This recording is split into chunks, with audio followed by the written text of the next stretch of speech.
My name is Jennifer Sloan. I'm president of the Canadian Club, and we thank our viewing audience for being with us this afternoon. The Canadian Club has a long history as the leading current affairs podium in Canada. Led by a volunteer board of directors, we are dedicated to encouraging open and accessible debate on issues that matter to Toronto, to Ontario, and to Canada. Through our youth and young leaders programs, civic action diversity partnerships, accessibility commitments, as well as through our media partnership and social media properties, we provide opportunities for Canadians around the world to engage with leading political, business, and public figures. Thank you for joining our conversation today. Before I formally introduce our speaker, I'd like to tell you about the two remaining events of our 2014-15 season. On June 16th, Music Canada President and CEO Graham Henderson will discuss Toronto's position among the world's greatest music cities and the cultural, economic, and social benefits of a vibrant music economy.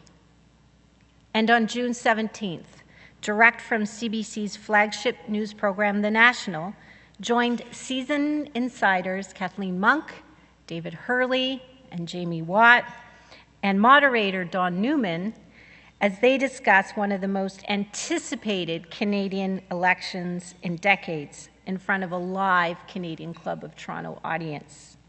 To order tickets, please visit our website at canadianclub.org. You can also join the conversation via Twitter and Instagram by following us at CDNCLUBTO or by using that hashtag. And I'd like to express special thanks today to Tilray for being with us and for making the event possible. Ladies and gentlemen, on your behalf, I'm pleased to introduce today's speaker. In 2002, there were 477 authorized users of medical cannabis, or marijuana, as it is more commonly known. That figure was according to a 2013 Globe and Mail article. Recent figures put the number of authorized users at 37,000, and that number is expected to reach more than 430,000 by 2024. Medical cannabis is a controversial, leading-edge, and growing industry. 14 months ago, the federal government revised its approach to the supply of cannabis. Under Health Canada's marijuana for medical purposes regulations, the government agency no longer supplies the product to those with a proven medical need. Now, licensed commercial producers are the main suppliers. Enter Tilray. It is one of Canada's leading cultivator, processor, and distributors of medical cannabis. Based in Nanaimo, British Columbia, Tilray's Canadian team is 120 strong and includes research scientists, botanists, horticulturalists, patient advocates, and former RCMP officers. Tilray is led by Mr. Greg Engel. As the company's first CEO, he brings more than 25 years of healthcare leadership experience in pharmaceuticals, biotechnology, and now medical cannabis to his role. In a recent Huffington Post blog, Mr. Engel explained his reasons for leaving Big Pharma for an emerging complex industry. The bottom line for him is the ability to do something that helps people. Before joining Tilray, he served as General Manager of Forest Laboratories Canada, General Manager of Incisive Canada, and CEO of Northern Therapeutics. Today, he is joined in conversation by Mr. Tom Blackwell, health reporter at the National Post, a beat he has covered for the last 10 years. Before I invite them to the stage, I'd like to draw your attention to our screens. This is part of 300 morphine tablets per month, a few bottles of nortriptyline, try and break the chronic sleep pattern. All of these combined have about 23 side effects to them. It's a part-time job managing chronic pain. The other part-time job is managing the side effects of this stuff. I want my life back. I want to have my quality of life returned.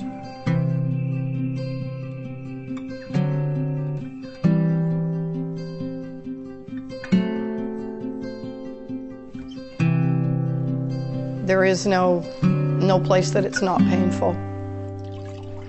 A lot of things were affected by the injury. I had to go through a grieving process of really dealing with the emotional impact. It was very, very hard. In the beginning of taking morphine, the side effects weren't quite so bad. It seemed to get worse. Narcotics was altering my reality. It was altering everything about me. I really had to put myself through a process of reevaluating my own values when it comes to cannabis. For me, it was then agreeing with my doctors who had made the suggestion before. I was ready to try this. And then to actually see what happened when we tried it on 4 different occasions.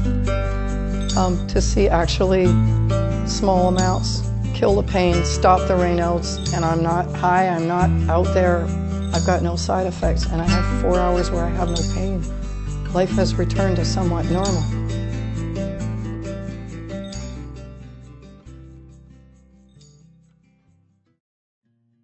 By day 3, my body actually felt like mine. I had no more cramps in my legs. I wasn't feeling unwell, I was actually feeling well. By day 8, I was completely off morphine. What's changed is my mind is clear. There's no overlay, that fog of morphine. I can multitask like I used to. I'm back able to be really clear in conversations, not nauseated, not indigestion, not feeling unwell. All of that's dissipated, so I'm back to what you would call myself. My quality of life was destroyed, and now I have it back. Mr. Engel, Mr. Blackwell, the Canadian Club of Toronto's podium, Canada's podium of record, is now yours. Thanks very much. Thank you. So if anyone had any doubt that Mr. Engel is involved in a very interesting industry, I thought I would just read out the names of some of his new company's products, and they include Bubba Kush, Digweed, Purple Kush, Rockstar, Watermelon, and Island Sweet Skunk. So this is not the type of healthcare company that you were involved in the past by any means. Well, as it turns out, we have today what in the news business we call a news peg, very conveniently, and I think it sort of illustrates some of the tensions in this around this industry. The Supreme Court today ruled that against the wishes of the federal government that edible cannabis products for medicinal uses are now legal. Rona Ambrose, the health minister, I think almost immediately expressed that she was outraged by this decision because, of course, the federal government continues to oppose the use of medical cannabis. But maybe let's start by talking about that decision. I mean, what does this mean for patients? What does it mean for your company that now edible forms of this are legal? Yeah, I mean, I think it's a very positive move for patients. There's a certain percent of the population out there in the patient population. We can only sell cannabis in a dried form for smoking or for vaporization. But there are certainly patients out there that are looking to use it in a different form. So certainly from a patient perspective, this is a positive ruling. I think it puts us in a position where we need to work with Health Canada and the regulators to see what implications this will have in terms of the licensed producers in the system and how we supply product. We are already working on clinical studies that would bring forward extracts and some type of form in a capsule or other liquid form in research to test out those forms. So working with Health Canada to get those studies underway and on the record, because we think that it's important to advance the clinical side. So certainly the courts have ruled in this manner, but it's also important to have the evidence and to continue to do research and really test out what is the exact form, what would be the dosage, what would be the precise delivery form for patients. And I think that is in part is what Health Canada's concerns are, and we look forward to working with them to kind of advance that science. Well, I mean, as a medicine, what do we know about edible forms versus smoking or vaporizing cannabis? I mean, how effective is it as opposed to other ways of getting this into your system? Yeah, so there certainly have been studies. There are there have been a number of small-scale studies that have been done on edible forms, and what I think is really needed at this point is do larger-scale studies where you're doing not only the clinical work, but the preclinical work to look at pharmacokinetics and look at everything in terms of what is delivered and what's absorbed, and that's where the big difference is. So lots of people have used edible forms, but we really need to understand specifically what absorption rates will you get. And that's why I said I think we need to continue to do research in that area, and before we're in a position as a company to ever deliver any type of extract-based product to patients. Right. As I mentioned, the federal government has already come out and complained bitterly about this Supreme Court decision, perhaps because it's only the latest in a string of losses in the Supreme Court for the Harper government. But I mean, what's it like working in an industry where the main regulator is essentially opposed to your very existence, really? I think what we see certainly, so on one hand, we applaud the regulations that are in place. We have the strictest regulations in the world in medical cannabis, and we think that's critical for us to operate, for the industry to operate, and to ensure that Canadians are provided with a safe product that undergoes rigorous testing. Where I think we continue to see is a situation where we are working very closely with Health Canada. So what you may see, for example, statements like that don't necessarily reflect, as regulators and the individuals that work within Health Canada, they're working with us and they want to see the system work. So in a sense, the bureaucrats are a little more on side than the politicians, it would seem? Well, they've been given a mandate, and and we have strict regulations in place, and we work closely with them to make sure that we adhere to those regulations, and as I said, deliver a safe and tested product for patients. Right. Well, let's go back a bit. Can you tell me a bit about the history of Tilray? And because it's kind of interesting, because I understand that it was the federal government that actually approached your investors.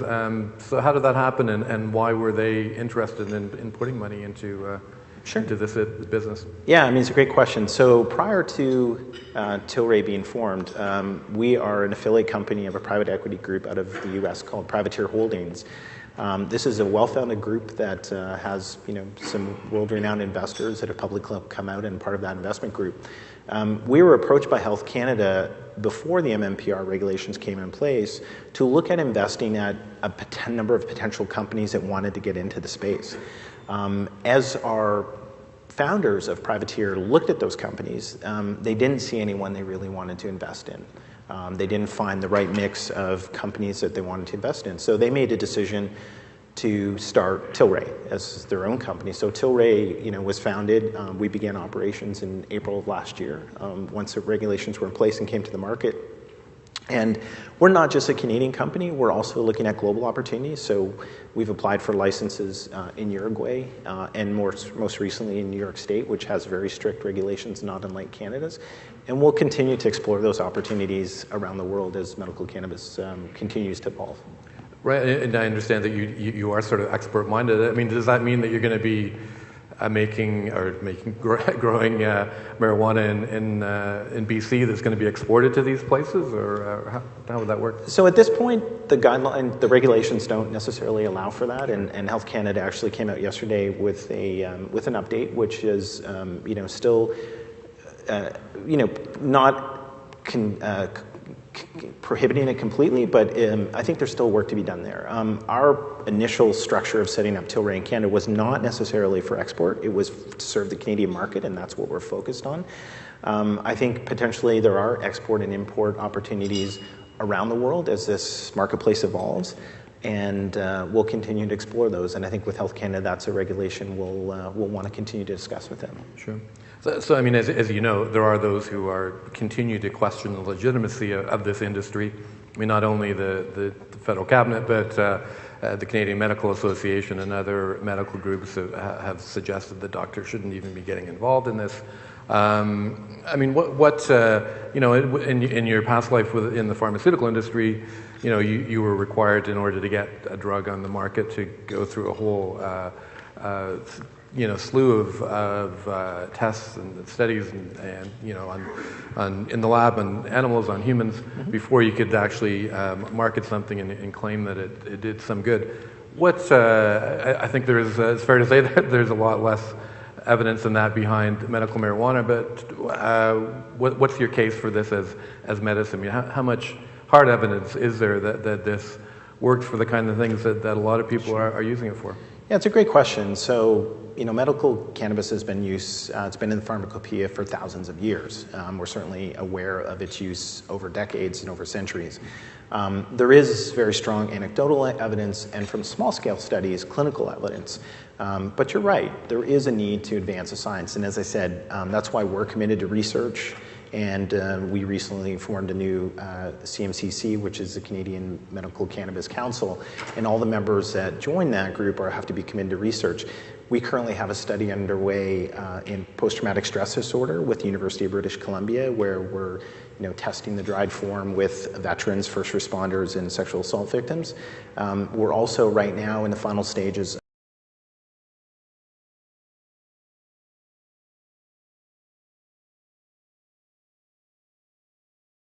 but potentially across Canada. And at the same time, as we advance the research and the evidence, I think it's really important that we focus on education. So we're working with physicians and leaders in the field to educate other physicians. And we are the only company at this point, we have 2 accredited programs. So physicians are in a position where they can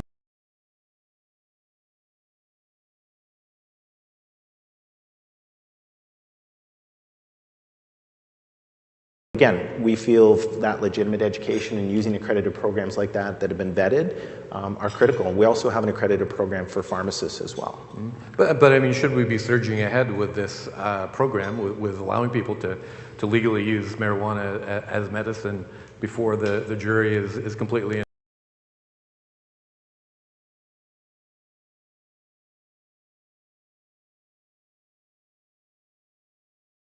SMP officer who turned to medical cannabis. I'm sure everyone in this room has been touched, by someone in their life, either with cancer or other condition, who may have sought or considered medical cannabis as an option. I personally had that experience. It's part of what drove me to the industry, was that I had a sister-in-law who was a lawyer who was adamantly against, cannabis use in general.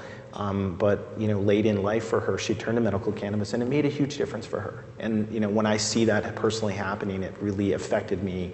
And so again, do we have the hard clinical evidence that we would have with the pharmaceutical? We do not yet. But certainly, and that's why the system is structured the way it is, where the decision on what's prescribed for a patient is really between the patient and the physician to determine what's an appropriate strain. Sure. And I mean, certainly as people have often pointed out to me, there's no evidence that anyone has died of a marijuana overdose, as opposed to the opioid painkillers, which so many people are using, and unfortunately, which so many people are dying from the use of. So. Right. No, absolutely. Yeah. There's never been a medical cannabis or a marijuana overdose. Right. No, fair enough. So I know you have some concerns about some of your competitors in this business.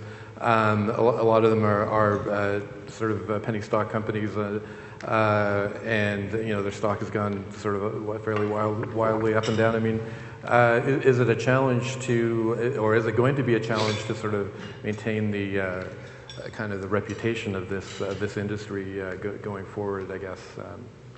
Yeah, it's very concerning to us. I think, as I mentioned earlier, we made a decision which we announced last week to exit the industry association.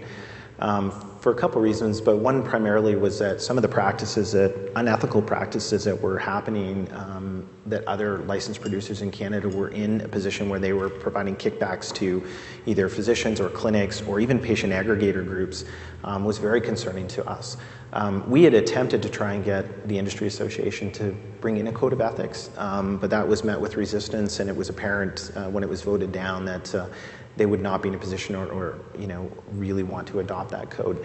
And why the code of ethics is so critical to us, and I think to the industry, is, the medical cannabis industry has been tainted, as you said. There's a lot of, historical look here at the industry, and, it's tainted with a lot of misconceptions and misperceptions about use. And, putting in a code of ethics that brings us to a standard will elevate, the industry, will elevate the position of medical cannabis, both in the general public, but also more importantly for physicians and patients. So they know that they're getting a quality product that undergoes rigorous testing from licensed producers, and that we meet that high standard. Right. So what is that? Doctors receiving kickbacks. What does that mean exactly? How does that work? It doesn't sound like a good thing. No. So this is a practice, unfortunately, that has been going on in this industry, where individual physicians have asked for payments for patient referrals, or clinic groups have also asked for payments up to $350 to $400.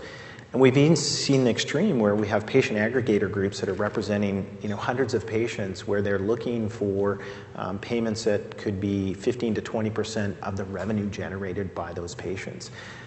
We've actually had patients who have been with us for a year, been unfortunately faced with a situation where they're being told that they have to switch, that they can't stay with Tilray, which is very concerning to us.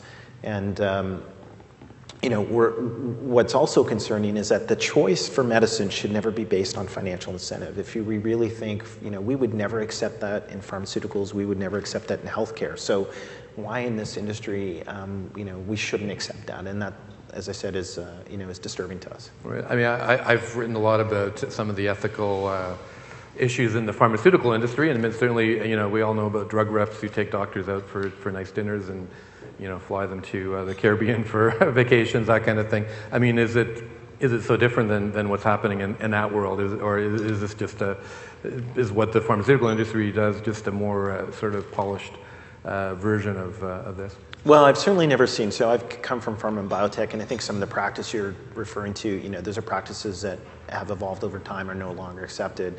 But certainly, a direct payment to a clinic or physician is not, a practice that ever happened that I'm aware of in the pharmaceutical industry, and it's not something that we should allow to happen in this industry. Sure. Well, we've got some questions from the audience, so maybe I'll fire a couple of these at you. The first one, I think this does raise an interesting issue. It says, why can I buy this in a dispensary? And is that in fact legal? So there is this, as some people call it, gray area, where there's dispensaries or compassion clubs that work outside the system that you're part of. Yeah. So to be clear up front, the dispensaries that are developing and popping up not only in Vancouver but across the country are illegal. They are not getting product from licensed producers like ourselves. And unfortunately, there's a misconception out there that patients are going to these dispensaries and feel that they're getting a legitimate medical card to walk out with product. That product that's provided from those illegal dispensaries doesn't undergo any rigorous testing. Health Canada has no oversight on it. So unfortunately, you may be in a position where even, patients who are immunocompromised with HIV/AIDS or who are undergoing chemotherapy are getting product that's potentially contaminated with bacteria. And we've seen examples where, some of that product has high pesticide levels and it doesn't undergo testing. So, it's very concerning to us that there's this misconception out there, because that's product that, potentially could put people at harm. Sure. The next question is sort of a follow-up on that, I guess. And it is, again, asking about, this person describes them as street kiosks in Vancouver selling medical marijuana, quote unquote. And this person is asking, well, where are these vendors getting their supply if it's not from a company such as yours? Yeah, it's a great question. You'd have to ask those companies, those dispensaries, where they're getting their product from. They're certainly not getting it from any licensed producers that are producing it legally. Mm-hmm. So, sure. One also hears from medical marijuana users that dispensaries are, in some ways, a more appealing way to obtain their drug. It's more intimate. The service is more sort of attuned to their needs, that kind of thing, and it doesn't involve having something sent to you in the mail. If we accept with less than conclusive evidence that this is a good thing, why not open the door and let these kind of more informal businesses flourish, I guess?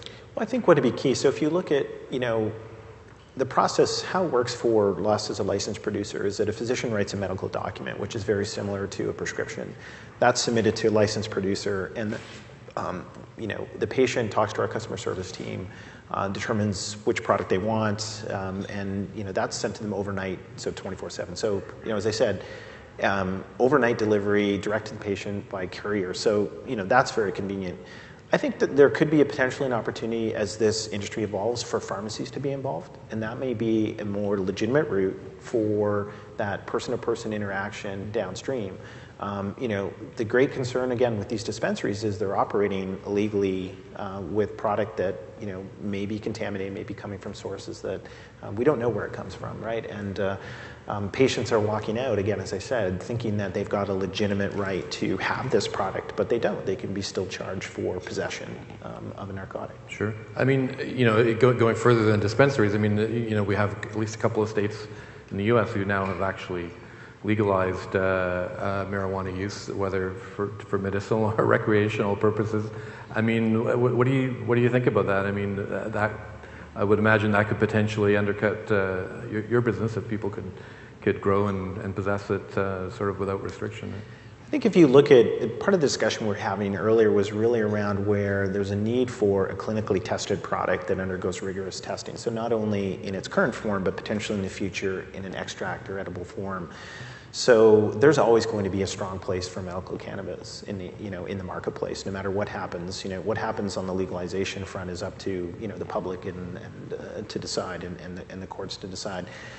But we believe, again, part of why we're investing here is that there's going to be a place for medical cannabis because patients are always going to look to get product that's a medicine from a legitimate source and get it in a form that meets their requirements, and we believe that opportunity is going to continue to grow as it is today. Sure. So legalization or decriminalization doesn't ruin your business model as you see it. I mean, not that that's going to happen anytime. No, I mean again, we really see them as two separate and distinct areas, Sure. And there's always going to be a patient population that's looking for medical cannabis that's delivering a safe and quality product that undergoes rigorous testing. Right.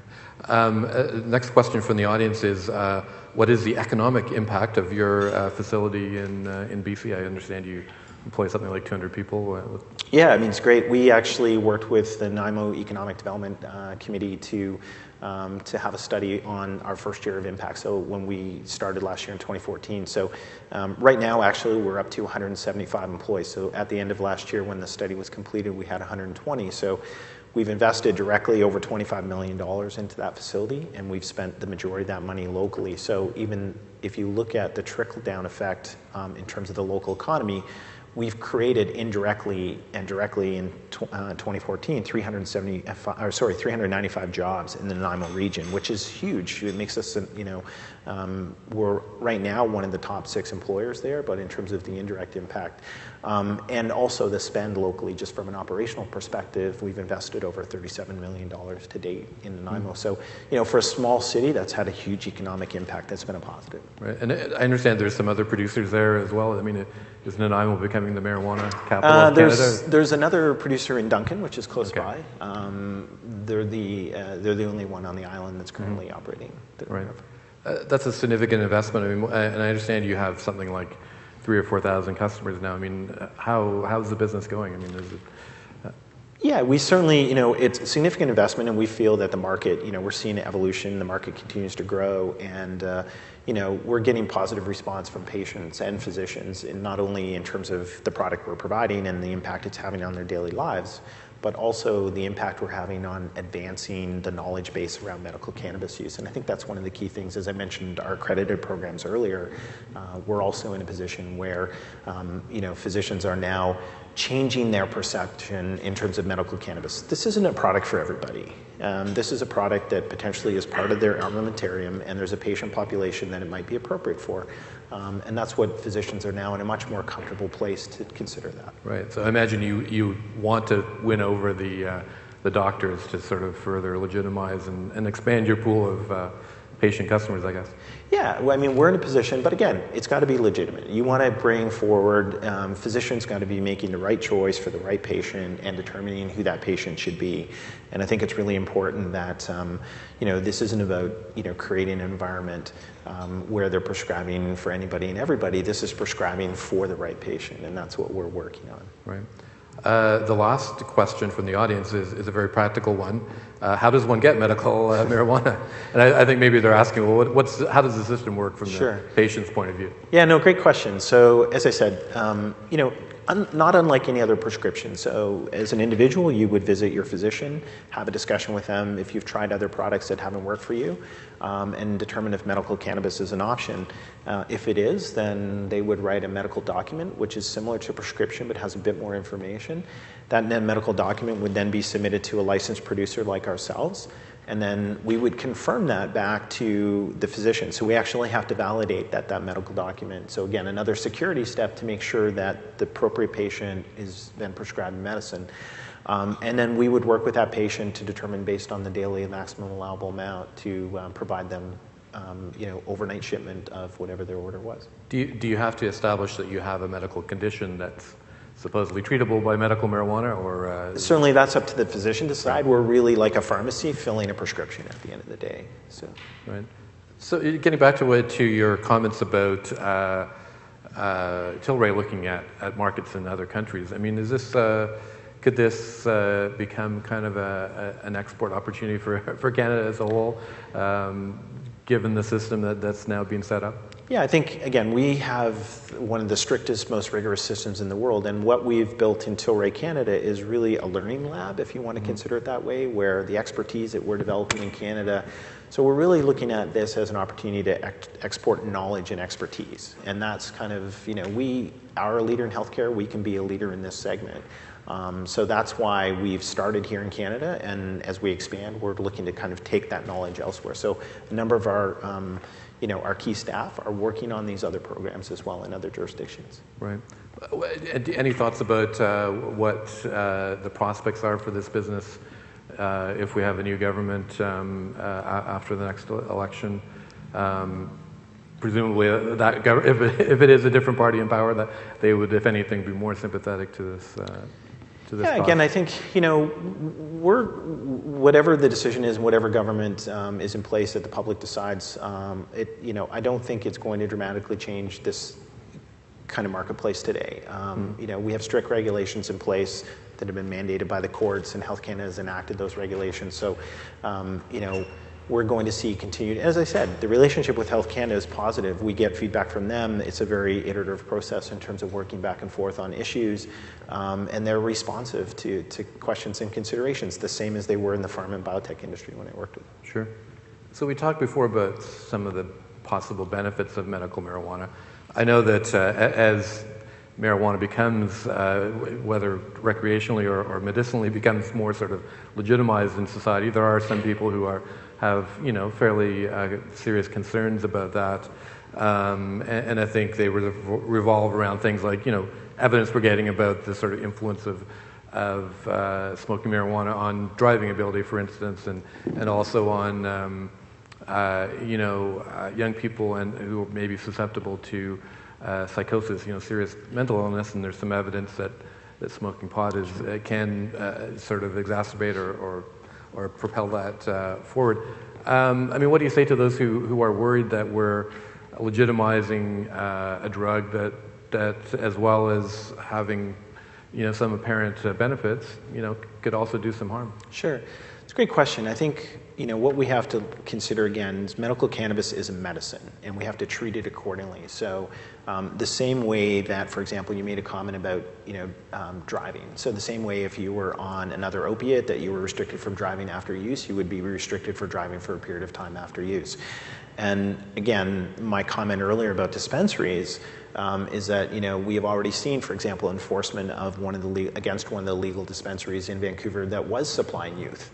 And that's one of the keys, of keeping a regulated system as we do, where, it is only for a specific patient, no different than a prescription medication. So, we are aware that abuses occur with prescription medications where, children take things from parents and stuff.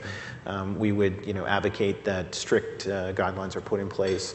And we do that. From a patient perspective, if we ever become aware of any misuse or abuse, we're in a position where we actually have to report that and cut a patient off. And we actually have cut a couple patients off where we've become aware of situations. So, which again, very different than even the pharmaceutical industry, where pharmacies don't cut off patients necessarily. So, we have that direct link to patients. So I agree with you in many ways. Sure. And just as an aside, a couple of years ago, I did a story on a fellow who had led police on a high-speed chase and then got into an awful accident. Luckily, no one was killed or anything, but he had serious charges and managed to get off because he had been prescribed, I think it was morphine or some opioid painkiller. Interesting parallel there. This is an interesting question from the audience. Does geography have any impact on the quality of growth for cannabis? So does it matter where you grow the stuff? No, so we're an indoor facility. So if you drove by our plant, it looks like a production facility. We grow everything indoor in individual rooms, so we could be growing anywhere in Canada. I think the difference could potentially be for the companies that use greenhouses, where you have different time of light and different, for day. But, for us as a company, we could be based anywhere in Canada. Sure. And what's the sort of security do you have? Because one could imagine, the potential for theft around. Yeah, it's a great question. We've actually had people through for tours who have kind of commented that it looks like Fort Knox and it feels like Fort Knox when they come through in a tour.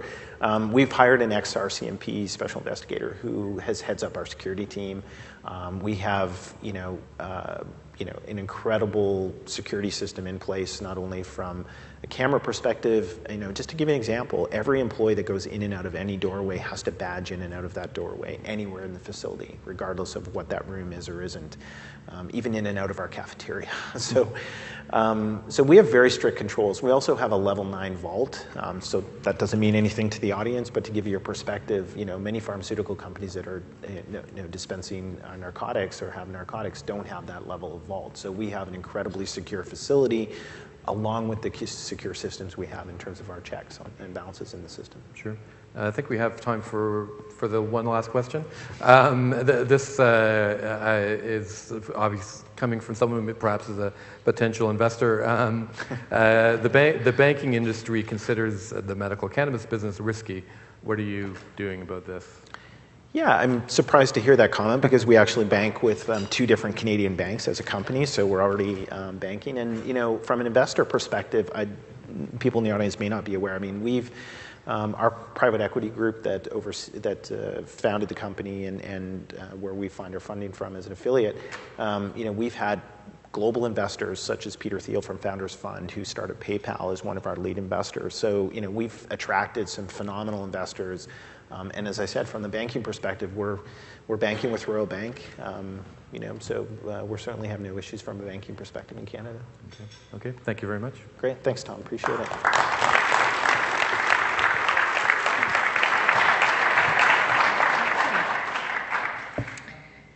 Mr. Engel, on behalf of the Canadian Club of Toronto, I'd like to thank you for sharing your passionate, provocative, and personal journey with us today. As Canada's healthcare sector evolves and diversifies, emerging industries such as medical cannabis provide opportunities for further growth and innovation. We applaud your dedication to responding to the needs of patients. Your desire to bring medical cannabis to the forefront of treatment options for those suffering from serious and severe health conditions clearly shows your commitment to making a difference.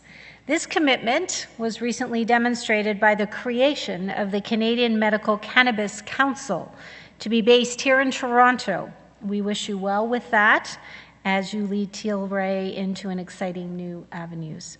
And Mr. Blackwell, we appreciate your journalistic expertise in guiding such an engaging and dynamic conversation this afternoon. Gentlemen, thank you both for joining us today.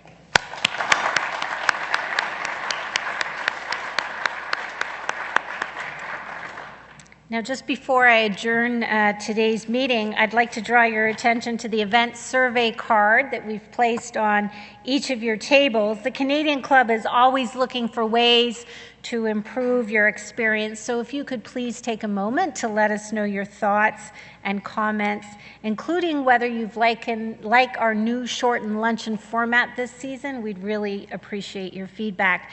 This concludes our program today, which will be broadcast on Rogers TV in the days to come. We are grateful to Rogers TV and to 680 News for their continuing promotion of Canadian Club events. To learn more about our club, please visit us at www.canadianclub.org.